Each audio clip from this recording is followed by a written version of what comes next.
दोस्तों, अपन पार्ट 3 लेके आए हैं। इसमें 30 सवाल मैं आपको करवाऊंगा। 29 सवाल और बहुत ही इंपॉर्टेंट सवाल है 30, और इनको आप ध्यानपूर्वक टेस्ट सीरीज के रूप में अपना ध्यान केंद्रित करके पढ़िए। सवाल नंबर फर्स्ट है, पृथ्वी पर दिन और रात कौन सी गति से होते हैं? दैनिक गति से होते हैं, या वार्षिक गति से होते हैं, छमाही गति से होते हैं, या तिमाही गति से होते हैं?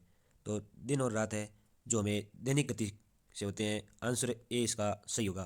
दैनिक गति के कारण दिन और रात होते हैं। सवाल नंबर 2 है। सवाल नंबर 2 है जो है सबसे बड़ा ग्रह। सबसे बड़ा ग्रह कौन सा है? तो सबसे बड़ा ग्रह बृहस्पति है, या पृथ्वी है, या यूरेनस है, या शुक्र है? तो सबसे बड़ा ग्रह है जो बृहस्पति है। बृहस्पति सबसे बड़ा ग्रह है। ये आंसर है इसका सही है। अपना अगला क्वेश्चन है, सबसे छोटा ग्रह। पहले सबसे बड़ा ग्रह पूछा, अब सबसे छोटा ग्रह पूछा गया है। तो सबसे छोटा ग्रह कौन सा है? मंगल, शनि, बुध, कौन सा है सबसे छोटा ग्रह? तो सबसे छोटा ग्रह है वो है हमें बुध, सबसे छोटा ग्रह है। सी आंसर अपना सही होगा। सी आंसर सही होगा। आगे बढ़ते हैं। अगला सवाल अगला सवाल है, अगुलसाय धारा किस महासागर में बहती है? अगुलसाय धारा किस महासागर में बहती है? प्रशांत महासागर में, हिंद महासागर में, अंटार्कटिक महासागर में, या फिर अन्य कोई? तो इसका सही आंसर होगा वो होगा हिंद महासागर। सी नहीं, बी हमारा सही आंसर होगा। हिंद महासागर। हिंद महासागर में उगलसाय धारा बहती है। अगला सवाल अगला सवाल अपना है जो है, पृथ्वी का सबसे भीतर वाला भाग क्रोड किसका बना है? क्रोड किसका बना है? तो आपके आंसर आपके सामने हैं, और इम्पोर्टेंट सवाल है, आप देख सकते हैं। तो ये सवाल ये बने हैं लोहा और निकेल से। लोहा और निकेल से। इसका डी आंसर राइट माना जाएगा। डी आंसर राइट माना जाएगा। अगला सवाल आप सभी के सामने मैं दिखा देता हूँ। ये अगला सवाल, मैग्नीज के उत्पादन में भारत का दूसरा स्थान है, प्रथम देश कौन सा है? मैग्नीज के उत्पादन में भारत का तो दूसरा स्थान है, तो प्रथम स्थान कौन से देश का है? तो इसके अंदर आपको आंसर दिख रहे हैं, फ्रांस, रूसी संघ, कनाडा, या संयुक्त राज्य अमेरिका। तो इसके अंदर सही प्रथम स्थान होगा वो रूसी संघ का होगा। बी आंसर सही माना जाएगा, रूसी संघ। रूसी संघ। आगे बढ़ते हैं। अगला सवाल अपना अगला सवाल है, निम्नलिखित में से कौन देश कोयले का सबसे बड़ा उत्पादक है? निम्न में से कौन सा देश कोयले का सबसे बड़ा उत्पादक है? तो सबसे बड़ा उत्पादक कोयले का कौन सा देश है? आंसर आप सभी के सामने है। ब्राजील, भारत, अमेरिका, या चीन? तो कोयले का सबसे बड़ा उत्पादक है वो है अमेरिका। सी आंसर सही माना जाएगा। अमेरिका है जो कोयले का सबसे बड़ा उत्पादक माना जाता है। आगे बढ़ते हैं। सवाल नंबर 8, किसको जापान का मैनचेस्टर कहा जाता है? किसको जापान का मैनचेस्टर कहा जाता है? Osaka, Tokyo, Nagasaki, Yokohama? आप इसमें मुझे बताइए कि जापान का मैनचेस्टर किसे कहा जाता है? तो इसका अंदर आपको आंसर बता दूं, ओसाका। ए आंसर सही माना जाएगा। ओसाका को जापान का मैनचेस्टर कहा जाता है। अपन आगे बढ़ते हैं। अगला सवाल है, 1857 के गद्र के समय भारत का गवर्नर जनरल कौन था? गद्र के समय भारत का जनरल 1857, गद्र के समय भारत का गवर्नर जनरल कौन था? आपके सामने है, और आप मुझे जल्दी। तो इसका आंसर होगा A, Lord Canning. Lord Canning, A answer इसका सही माना जाएगा। आगे अपन बढ़ते हैं। और अगला सवाल आप देख सकते हैं। अगला सवाल, भारत भारतीयों के लिए ये नारा किस संस्था ने दिया था? किस संस्था ने दिया था? और इसमें संस्था का नाम बताना है, व्यक्ति का नाम नहीं बताना है कि भारत भारतीयों के लिए है, किस संस्था ने ये नारा दिया था? तो आपके सामने आंसर है, और आपके पास टाइम है, आप मुझे बताइए। तो इसमें आर्य समाज ने यह नारा दिया था कि भारत भारतीयों के लिए है। मतलब बी आंसर अपना सही माना जाएगा। आर्य समाज ने बोला था कि भारत भारतीयों के लिए है। अगला सवाल अगला सवाल देखो, आपके सामने है, विंध्याचल और सतपुड़ा पहाड़ियों के बीच से होकर बहने वाली नदी। विंध्याचल और सतपुड़ा पहाड़ियों के बीच से होकर बहने वाली नदी कौन सी है? आपके सामने आंसर है, नर्मदा, सिंधु नदी, कोसी, गोदावरी। तो इसके अंदर सही आंसर होता होगा नर्मदा। नर्मदा सही आंसर होगा। नर्मदा है जो विंध्याचल और सतपुड़ा पहाड़ियों के बीच से होकर गुजरती है। अगला सवाल है अपना, कुंडापुर एवं करवार कच्छ वनस्पति स्थान का स्थित है? कुंडापुर एवं करवा कच्छ वनस्पति स्थान कहाँ स्थित है? आपके सामने ऑप्शन है, केरल राज्य में, कर्नाटक राज्य में, तमिलनाडु राज्य में, और एक ऑप्शन है जो आप लिख दो इसमें से कोई नहीं। तो इसका सही आंसर होगा वो अपना होगा बी, कर्नाटक राज्य के अंदर है कुंडापुर एवं करवार कच्छ। अगला सवाल,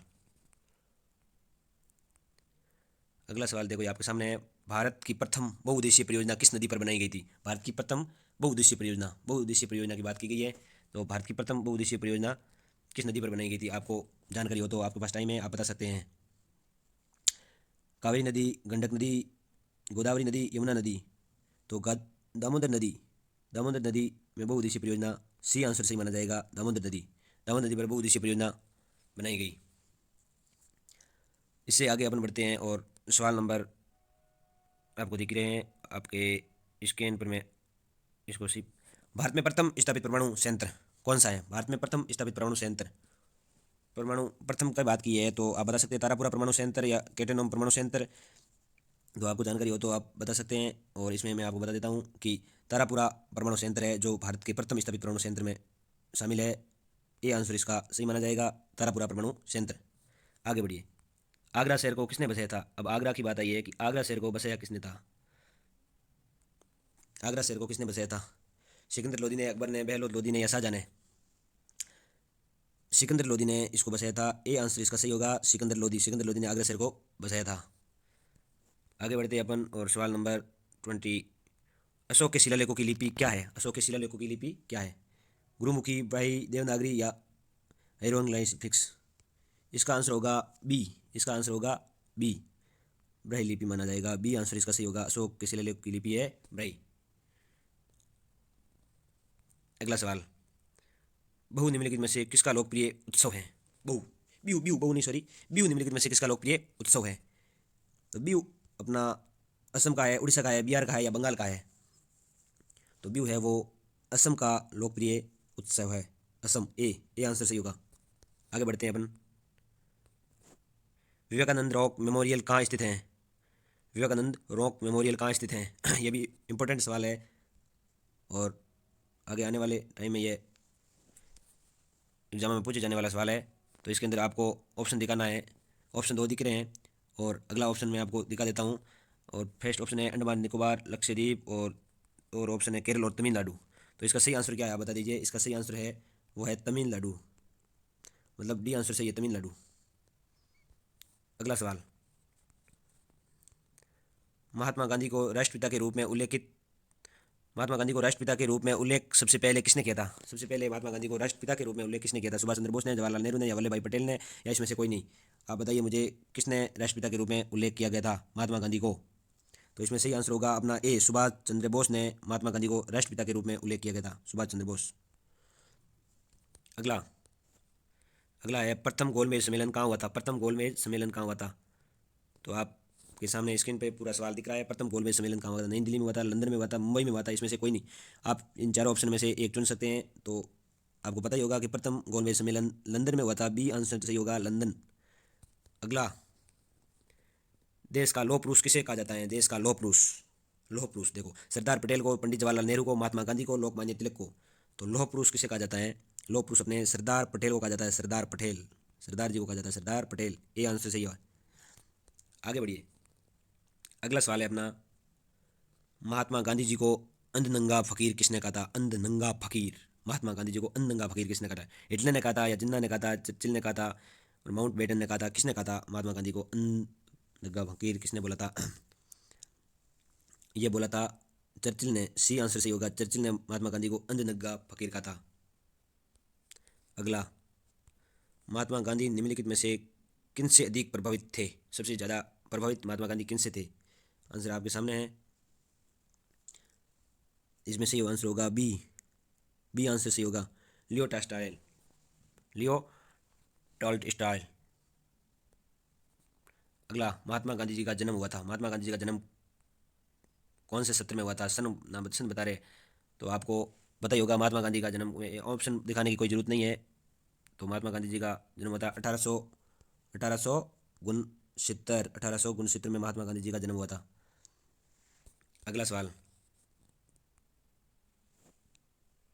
पंजाब केसरी के नाम से विख्यात थे, पंजाब केसरी के नाम से विख्यात थे रजनीत सिंह, गुरु गोविंद सिंह, गुरु नानक, लाला लाजपत राय। पंजाब केसरी आपको जानकारी होगी कि पंजाब केसरी के नाम से विख्यात कौन थे? ये थे लाला लाजपत राय। डी आंसर सही माना जाएगा, डी। अगला अगला और अंतिम सवाल है अपना, निम्नलिखित में से कौन सी गंगा की सहायक नदी नहीं है? गंगा की सहायक नदी नहीं है। गंगा की सहायक नदी ये नहीं पूछा, नहीं है। देखो तो नहीं कौन सी है आप बता सकते हो। सोम है, गंडक है, कोसी है या स्वर्णरेखा है, कौन सी है? इसमें होगी अपने स्वर्णरेखा, ए अपनी सही होगी, क्योंकि ये अपने इस गंगा की सहायक नदी नहीं है। सोम, गंडक, कोसी ये तीनों गंगा की सहायक नदियाँ है।